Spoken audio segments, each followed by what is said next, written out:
Das ist die schüchterne Krankenschwester Silvia, die sich in der Kaffeekneipe Flensburg am Friedensplatz auf ein Blind Date vorbereitet. Oder besser, vorbereitet wird. Denn bei Silvia handelt es sich in Wirklichkeit um die Schauspielerin Anna Schorer von der Improvisationsgruppe 12 Meter Hase.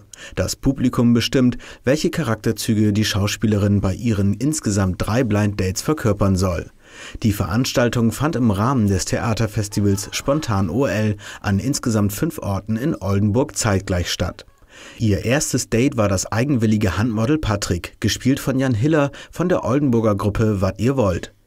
Die Chemie zwischen den beiden passte nicht wirklich und endete trotz Yoga-Vorführung im kleinen Desaster. Das Publikum hatte trotzdem viel Spaß. Nach den 3 spontanen Aufeinandertreffen durfte das jeweilige Publikum raten, welches der 3 Dates am besten zur Protagonistin passt. Stimmte der Tipp mit dem der Schauspieler überein, gab es Freikarten zu gewinnen.